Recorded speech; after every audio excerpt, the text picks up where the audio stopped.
Hey there, it is Rachel, and in my most recent podcast episode, I talked about what to do when your child is mean to you when they're really upset. They say things like, I hate you, or I don't want to be with you. I've also talked about what to do when your child is disrespectful when they're really upset. In situations like this, we can get really frustrated and really hurt and angry at the way our kids are talking to us. And our response is usually something like, you can't talk to me like that, or I never would have talked to my parents like that. We often will punish them and take away the things they care about in the hope that it will get them to speak more respectfully or kindly in the future.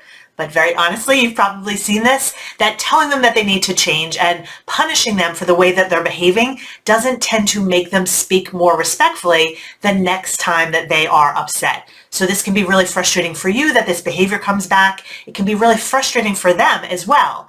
And the reason it doesn't work to tell them to change their behavior or just try to punish it away is that they actually don't know how to do something different.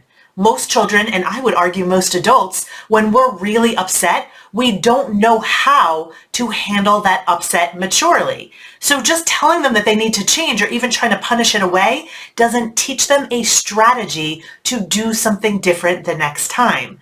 So it's sort of like if I told you, well, when your child gets upset, you need to stop seeing that as a threat.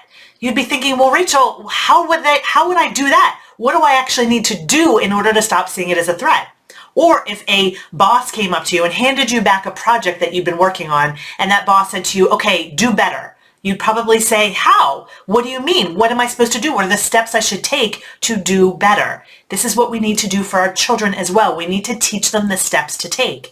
And there are steps for teaching emotional regulation so kids can be more respectful when they're upset, but this includes a lot of steps and it takes time. For example, we need to motivate them to want to do something different when they're upset.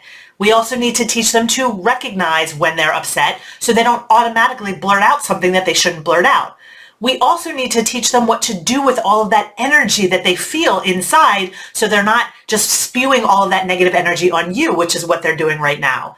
So again, this is a strategy we can teach, but they don't know how unless we teach them and unless we have a little bit of patience as this is happening. So what do you do in the meantime? You do want to set your expectations realistically by recognizing that this is a skill that they are missing.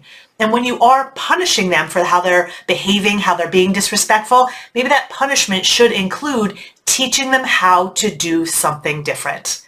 If you want to learn a little bit more about what to do when kids are mean, when they're upset, I encourage you to listen to my latest podcast episode. You can find that on my website at rachel-bailey.com/241. Take care, and I'll see you again soon.